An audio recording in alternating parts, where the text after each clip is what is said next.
Hey, what's up everybody? It is Uncle Mad here today. Today's episode is going to be our 2023-2024 English Premier League preview episode.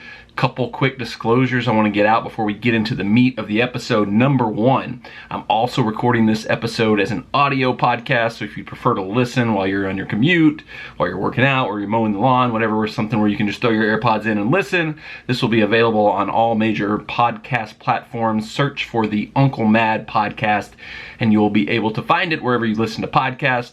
Number two, I feel like I have to say this every time I do any kind of preview or breakdown of any type of sporting event. I'm just a fan. I'm not going to profess to be some kind of genius analyst who knows the ins and outs, studies the data, and has all the insider information. I watch this stuff. I try to keep up with it as much as I can. End of the day, I'm just a fan sharing my thoughts. Number three, when it comes to fandom, obviously, I am a Manchester United fan, so I will always have somewhat red-tinted goggles on when I'm talking about the Premier League. Same as I would always have gold-tinted goggles on when I talk about the MLS, when National SC. Same as I'll have my two-tone blue glasses on whenever I talk about the NFL and the Titans. So those three things out of the way, that's what you're going to need to know before you get into this episode.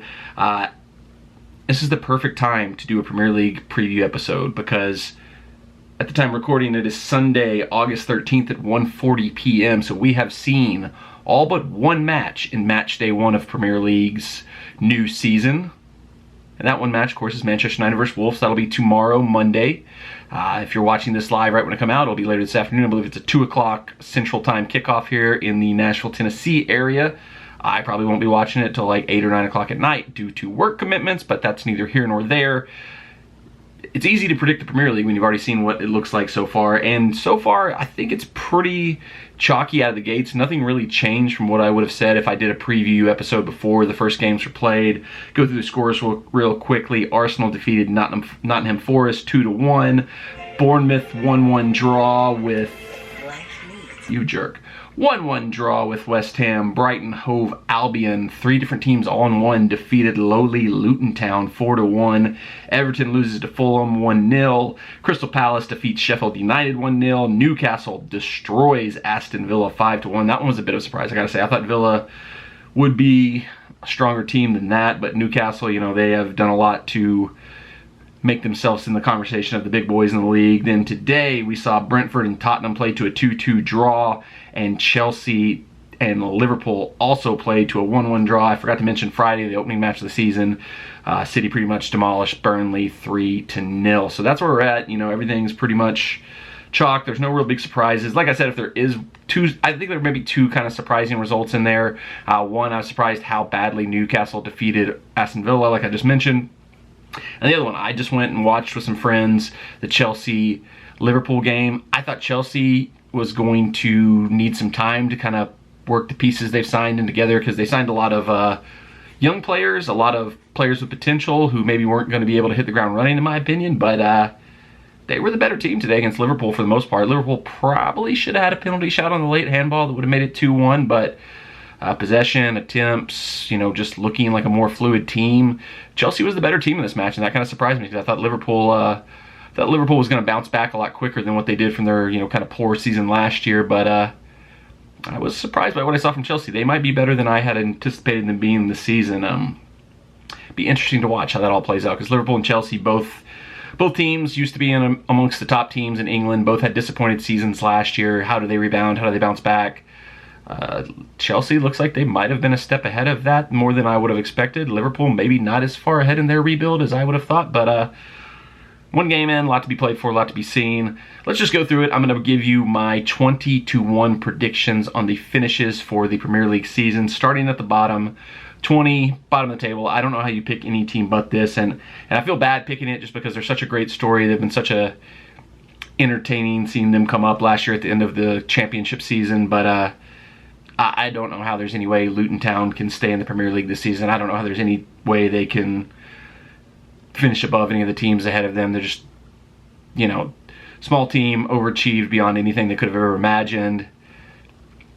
But, you know, losing to a good Brighton team is nothing to turn your nose up into. But, I mean, they haven't really enforced the squad well enough. You know, they're still not really playing in even a Premier League stadium. I believe I saw something yesterday that they had to delay their first home match because they have to make upgrades to their home stadium to get it up to Premier League standards, which that's kind of concerning because if you're having to invest in a team to improve your stadium and your team's going to go right back down to the championship, that, you know, could be a financial issue they could face in the future. But yeah, I mean, just it's a chalk pick, but I mean, I don't know how you could pick anybody but Luton to be bottom of the table this year.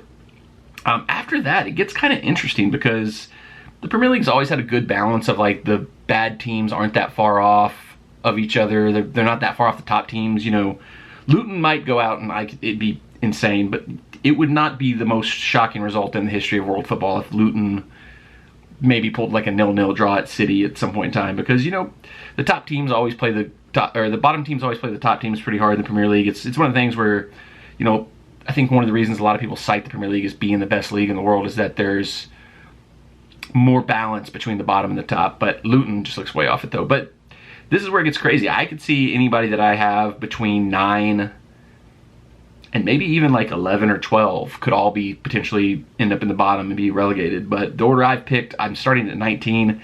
This is a team I think could be this year's version of Leicester City, a team that finally hit their ceiling and is just finally, you know, achieved what they could achieve, but is going to be due for a big fall, and that is Wolves. Wolves, who play Manchester United tomorrow, or if you're watching at the time of release today. Their manager, Julien Lopetegui, quit like 3 days ago. That's never what you want to see happen to start a season. Although, for whatever reason, I feel like every time Manchester United plays like one of these kind of like 10 through 20 teams, they almost always fire their manager. The manager quits like 2 days before they play Manchester United. We always get faced with the new manager bounce when those teams come in. But seems to be the issue was Wolves just did not invest anything this summer. They sold off several players. Adama Traore just signed as a free agent with Fulham. Raul Jimenez, although he has not been at his best since his head injury a few years back, also moved to Fulham. So, and they haven't really brought any reinforcements. They invested heavily in the January window, but none of those really panned out for them that well. They were in the bottom for most of last season until Julien Lopetegui came in and raised them out of the relegation zone. So with him quitting, you know, within a week of the start of the season, him not liking what he was seeing with the squad, not liking what he was seeing with the investments there, to me that screams that team is in a lot of trouble. They were in trouble last year. They saved themselves. I can't see them doing it 2 years in a row. I put a future bet on them to go down. I've got them at 19th. This is how crazy. I'll go back to Luton for a second. I was looking at future bets today because I meant to put some in before the start of the season, but I just missed my window with the first game starting Friday. But once the games were finished today, you could go back in after their first round of matches and kind of add in futures then. I took Wolves. I think I got them at like plus 300, something like that. Luton is minus 300 to go down. Minus 300. If you don't understand like how betting works, the higher, if you're in a minus odds, and the higher that number is, the more likely it is to happen. One game in the season for a team to be minus 300 to be relegated is absolutely insane and unheard of. But that's, you know, that tells you the story of Luton, what's likely to come for them this season. Like I said, they're a great story. Small club like that, getting all the way to the Premier League. They're kind of, in a way, you know, maybe not as small, but they're very similar to like a Wrexham without the like Hollywood celebrity ownership and the reality show. So, hate to be so negative on them, but I just can't see any way it's going to be good for them season. I wouldn't be shocked if they had, you know, points, results wise, the worst Premier League season of all time. 18, and this is, I feel pretty confident keeping Wolves down there at the bottom, but right here at 18, this is where I really think it's going to be a lot of flux, a lot of possibilities, like this last spot that'll be in the relegation zone. I just have Sheffield by default because I feel like they're one of those teams that'll come up, hang on for a bit, and then kind of go right back down. They'll come back a few years later, kind of bounce, yo-yo type team. I don't really have any like good, once again, just a fan, don't have any stats, any data, any real like deep analysis. When I just was looking through the teams, looking through the standings, I was like, Sheffield feels right to be here in 18. But the next one up is Burnley. I have them at 17th, but I could easily see them falling into the relegation zone. I actually listened to a podcast this week where they kind of earmarked Burnley as a team that could be shockingly not as good as people think this year, because in the championship they played like a very explosive, very high-flying, attacking style of football. But the way, I believe it was the Ringers soccer betting podcast, and Paul Carr, who was explaining that style rarely ever translates when you move from the championship to the Premier League. You actually have to play defense in the Premier League, and Burnley is not known for that. We just saw, like I said, they lost 3-0 to City on opening day. That's City though, so I mean, that's, you know, nothing to turn your nose up at. But I mean, just based on that, you know, once again, not my stats, not my analysis, not my data, but it's stuff I heard and stuff I absorbed. It sounds like Burnley might be in a little bit more trouble than a lot of people maybe think. I think a lot of people have them as like a sexy pick to be top 10, top 6 even, but just based on that, and that kind of made sense to me when I heard it, so I said, hey, let's put Burnley down at 17. 16, I've got Everton. They were terrible last year. They were lucky to survive and stay in the Premier League. Nothing they've done this offseason makes me think they're going to be much better, but 16 feels fair. Sean Dyche is a coach who is used to being on those kind of bottom level teams and keeping them out of trouble for the most part, so 16 feels right for them. West Ham, this is another team similar to Wolves that I could see completely going off a cliff. There's a lot of rumors out there that David Moyes is clashing with the sporting director at West Ham over the lack of investment, the lack of signings. They've had some really key players leave and to this point have not really fully reinforced. Obviously Declan Rice going to Arsenal is the big one. Salamaka, probably mispronounced that, left. I believe he went to Atalanta in Italy. There's rumors that City are coming in to get their other key midfielder, Paqueta, to replace Gundogan. So, you lose those level of players, those type of players that kept you afloat at West Ham and don't really invest. Like there's, apparently in principle a deal agreed for them to sign Harry Maguire from West Ham. But if, somebody who's watched a lot of Harry Maguire over the last couple of years, if Harry Maguire is the guy you're hanging your hat on to save you from having a collapse, that would not be my strategy, just saying that, But we've still got time in the transfer window. We still got about 2 weeks left in that. A lot can happen. So this is all just based on the information we have right now, what we've seen so far. I've got them 15th because Moyes, just like Dyche, he's a guy who kind of knows how to keep his teams out of trouble. They were kind of down at the bottom a little bit last year, and he got them out of it. But, if the rumors of discontent between him and the leadership of the club continue, could see him pull a Lopetegui and leave sometime in the next couple of weeks. West Ham could go off a cliff very fast. So I've got them at 15th, but that might be one I would throw some money on as a potential relegation one because could definitely see that coming unglued very fastly there. 14th, I've got Bournemouth. I feel like they were, last year, they were a team I thought was going to be terrible and wasn't going to have a chance. I think I picked them 20th last year and they finished somewhere around that. They've made a few investments here and there, so I don't expect them to be any better than they were last year, but I think they'll be a competent team that'll know what to do to stay intact. Like, it's weird. They fired... I'm going to mess up his name, Gary O'Neill, kind of in the offseason and during the preseason even maybe, who has now taken over at Wolves. It's kind of bizarre. I don't follow them closely enough to know what the motivations behind that were because, he carried them to a pretty solid season last year. But, does that impact their season? I don't know. Like I said, a lot of these here could go, higher, could go lower. It's going to be really interesting, the bottom of the table of the Premier League this season. The bottom of the table is honestly probably going to be more interesting than the top of the table just because I feel like honestly like 9, 10, 11, 12 through the bottom, there's not a whole lot that separates those teams. So I've got Bournemouth 14th. 13th, I wanted to put them higher just because they're becoming a team that's growing on me very much because of Sam Surridge, but I've got Forest at 13th. Would have loved to put them top 4. I mean, I just like, for fun, I would have loved to put them top 4, but just couldn't quite do it. I will be following them closely this year just because, the way their fans have treated Nashville SC fans on social media, like, sharing stories about Sam Surridge with us, Matt Turner moving over there as their new goalkeeper. There's a lot to like about Forest as a American fan, as a Nashville SC fan. So they'll kind of be my second team this year in the Premier League. I'll follow them very closely.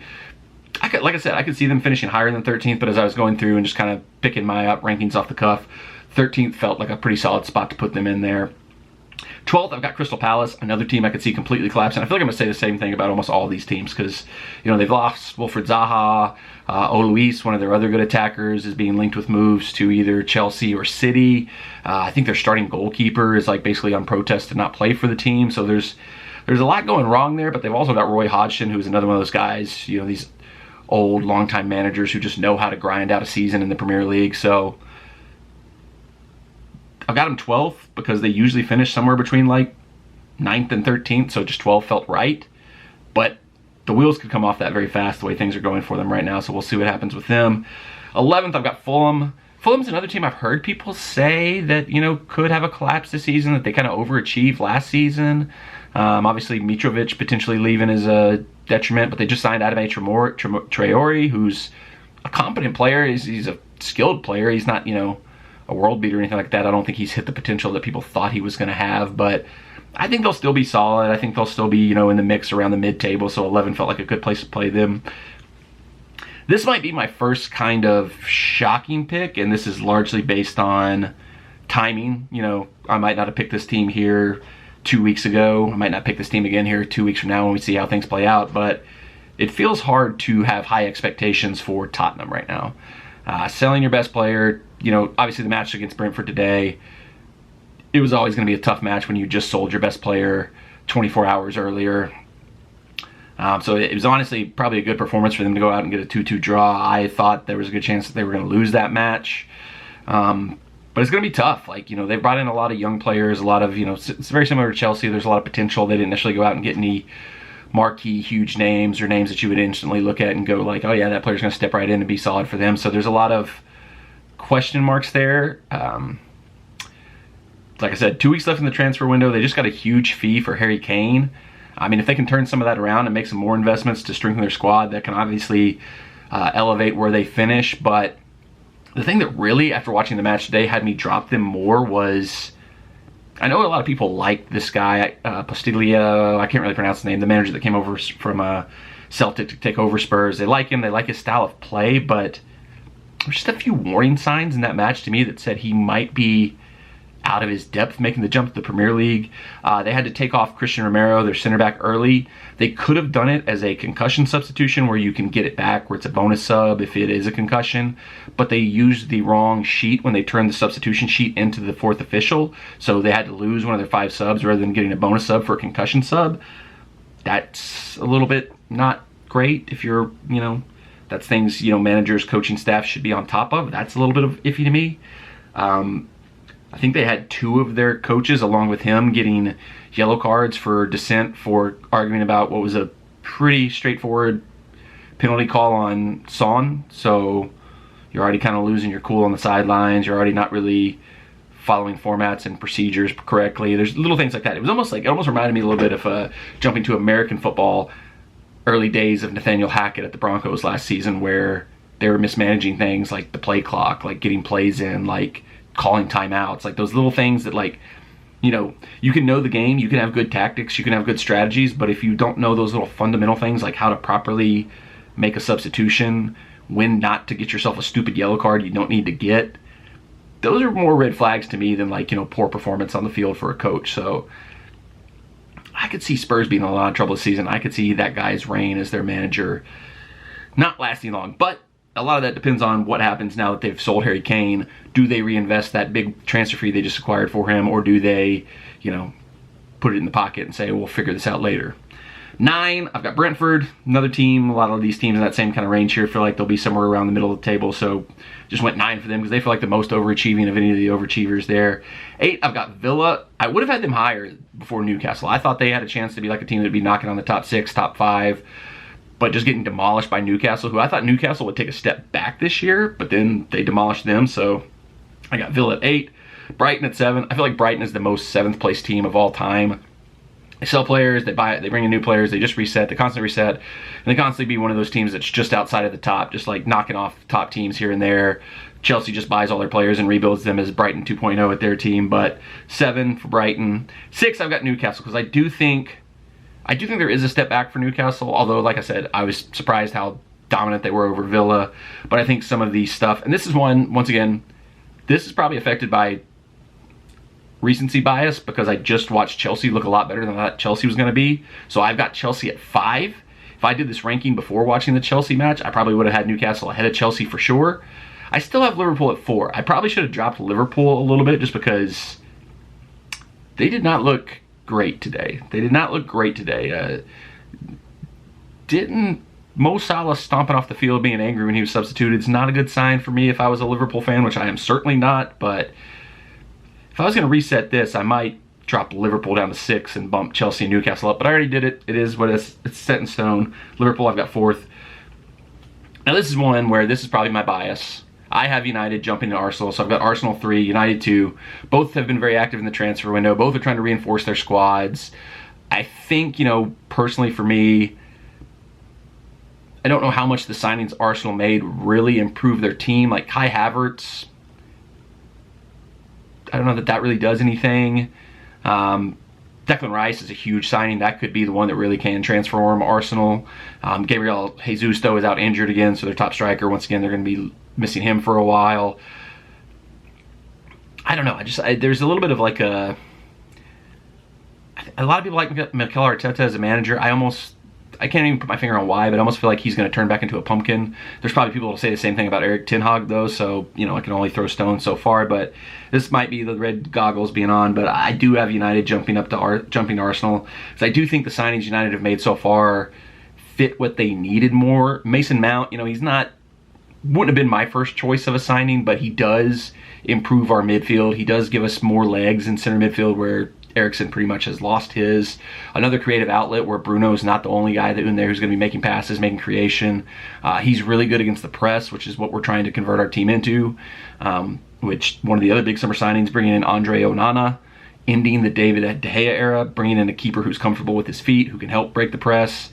You can see the pattern. You can see why Ten Hag is signing the players he signed, which has been the biggest problem for United in the post-Ferguson era. Was under Ed Woodward, the former director of sport, football, whatever you want to call him, he would just sign whatever the flashy, big name player was, whatever the cool looking player on the street was. Pogba, Maguire, Falcao, Di Maria. It wasn't really about building teams, about building a cohesive team. It was, who's the sexy, shiny player that I can get and go talk to my banker friends, be like, did you see I signed Paul Pogba? That was pretty cool, right? But I think we've learned now as United fans after one season, we can put our faith in Ten Hag. We can trust the players he's selecting, the players he's choosing, fit the way he wants to play. I know there was tons of United fans last year who was questioning the signing of Lisandro Martinez. Tons of non-United fans that were questioning the signing of Lisandro Martinez. Oh, you're going to sign a 5'8" center back? Are you crazy? Are you insane? This guy can't do it. And all he did was go on to have one of the better seasons for a debutant last year. Solid when he got his chances with Argentina in the World Cup. Looked good. Disappointed he missed about the last month or so of the season with an injury, but he was huge. Anthony, we saw signs of why they went and got him last year. Casemiro, people thought maybe he was a little over the hill. Maybe that was a mistake, but he was a key player for us. Eriksen, similarly, thought he was a bit over the hill, but he came in and made some really good strides for us. So I put my faith in the manager. I believe in the signings he's made so far. I trust that, Mount's going to fit in and be able to do what he's going to do, that Andre Onana is going to be able to change our style of play. You've already seen it preseason. He's like coming out to half field to receive passes. It's just like day and night from what we had De Gea. Love De Gea. Great servant to the club. Many great years, but modern football, he just wasn't a fit for the way modern football teams want to play. It is weird to me he's still out there as a free agent. Like I thought, I don't know if he's holding out for like a big contract or an opportunity to be a starter, but I thought for sure somebody would have picked him up by now. But he's still out there. He's available. So if anybody's looking for a goalkeeper, go get David De Gea. Rumors, obviously more players coming in potentially. Maybe if Harry Maguire goes and new center back comes in to replace him. Fred just left, so there's definitely almost assuredly going to be a new signing in central midfield. Arabat, who I probably just mispronounced his name badly, has been kind of the most linked one coming over from Fiorentina. Had a great showing for Morocco in the World Cup last year. And the other big signing for United, obviously, striker from Atalanta, Rasmus Højlund. Track record hasn't done a whole lot so far. I think he had like 8 goals in Serie A last year, but he's 20. That was kind of his breakthrough year last year. Scored a lot for his national team already, for the Denmark national team. But once again, that's one where I'm a little concerned about the injury, a little concerned that he doesn't have the track record. Yes, but Ten Hag has been proven right more often than not, so I will trust him on that signing. And I think that's the kind of signings teams are going to have to make. It's similar to like Liverpool going and getting Darwin Nunez last year. There's not that. If you want to catch City, if you want to be competitive with City, there's not another Erling Haaland out there. There's no player you can really go get that's really going to elevate you to another level. Like, Kane could have been, but I don't think Spurs were ever going to sell him within the league. It was always going to be an international sell or bust. Victor Osimhen, the striker from Napoli, a lot of people like him, but, I don't know that he's one that you would fully go there. Next year he could be the big signing somebody makes. Mbappe, obviously, but I don't think Mbappe is going anywhere but Real Madrid. He's going to be PSG or he's going to be Real Madrid. Those are the only choices there, so that wasn't a realistic option. So if you look at, teams like Liverpool, teams like Arsenal, teams like United that are trying to catch City, you need a striker, you need a consistent goal-scoring threat, and there's not going to be anything like what they've got in Erling Haaland out there right now. So United go, they get a guy like Rasmus Højlund, a little bit younger, who can maybe grow into being that type of player certainly would be the hope, but time will tell. Like I said, I trust Ten Hag. I have faith in what he's done. He's proven it with the signings he's made so far. So till he gets one wrong, I have no reason to doubt him. But that takes us to the top of the table. Number one, I don't think there's any way you can pick any team but this team to win the league this year, because I've seen a lot of people saying they've gotten worse. And I'm like, they lost Gundogan. They lost Mahrez. But I mean, and Gundogan was a key component, key hub in the midfield there, but they've still got De Bruyne, although I did see De Bruyne might have had an injury that might put him out for a little bit. Shock, that happens a lot, but they keep going. That's never stopped them before. They still got Rodri, who's just like the modern-day Busquets, but somehow better. Like I said, they're rumored to be going after Paqueta from West Ham, so they'll just reinforce there. That's the biggest advantage City has, is it doesn't really matter who they lose, who they sell. If they make a bad investment, if they make a bad signing, they're not concerned about losing money. They will just reinvest every time over, time and time and over. We saw it with like the billions of dollars that Pep spent trying to fix the defense over his time there, and he's finally pretty much got it right. Once again, brought in Guardiola, top young center back in the world, arguably from Croatia, came over from RB Leipzig. They just reinvest. They're always going to reinvest. It's been one of the problems United has had, is they've overinvested on bad players, and then they've been stuck with them because they don't want to lose the money, they don't want to take the loss on it, and then they can't afford to buy replacements unless they sell them off. City can just do whatever they want. They've got, for whatever reason, somehow, they've got just endless resources. So if they sign a left back, it doesn't work, sell him off for cheaper than they bought him for, bring in a new left back. If Gundogan leaves, just buy a new center mid. If Mahrez leaves, buy a new winger. Like, when you've got just the ability to not worry about losing money, that you can just constantly reinvest, constantly go again, constantly go again, constantly go again, that is a huge, huge advantage, and it is what it is. I'm not going to cry about it, but for whatever they've lost and losing players like Gundogan, losing players like Mahrez, they've still got Erling Haaland. If he's out for a stretch, he usually has a stretch or two where he's out every season. They still have Kevin De Bruyne. Their defense is going to be even better signing Guardiola. I mispronounced so many names. I'm sure I'm mispronouncing that one. Looks like they're going to hang on to Bernardo Silva, who I don't know that Pep loves a player more than he loves Bernardo Silva, the way he's just obsessed with him. Phil Foden's there. They've got just endless talent there. I mean, it's you could say Gundogan was a key player, and losing him is a bad loss for them, but it's still City. I mean, I think Arsenal's going to be better. I think United's going to be better. I think Liverpool and Chelsea are going to be better than they were last year, but they were both pretty bad last year. But I don't think anybody's made the strides they need to actually catch City. We'll see.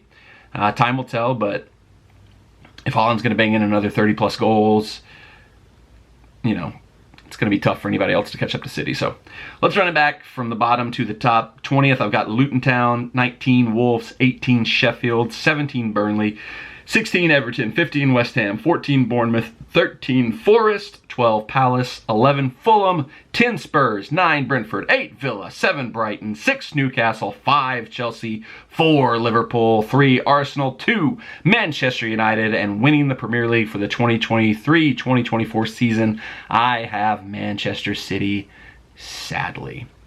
Place your bets accordingly. If you agree with me, let me know in the chat below. If you disagree with me, let me know down there too. I'm open for discussion. I love having debates. I love discussing this stuff.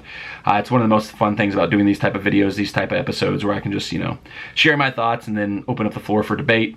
Thanks for watching as always. I can't wait to see what happens later. Well, it's tomorrow for me, but if you're watching this today, it comes out, it'll be later this afternoon for you. Manchester United will see if they can get the season going off on the right foot. Fingers crossed. Fingers crossed. Thanks for watching or listening. Like I said, we're putting this out as an audio version. Wherever you consumed this episode, make sure you subscribe. If it's on YouTube, hit that bell for notifications. If it's on any of the podcast is that a word? No. Podcast platforms, got it. Just hit subscribe so you never miss. I don't put out that many audio ones, but ones like this where it could be an audio format one, seems like they always make sense. So follow along for more. More to come as always. We'll see you in the next one.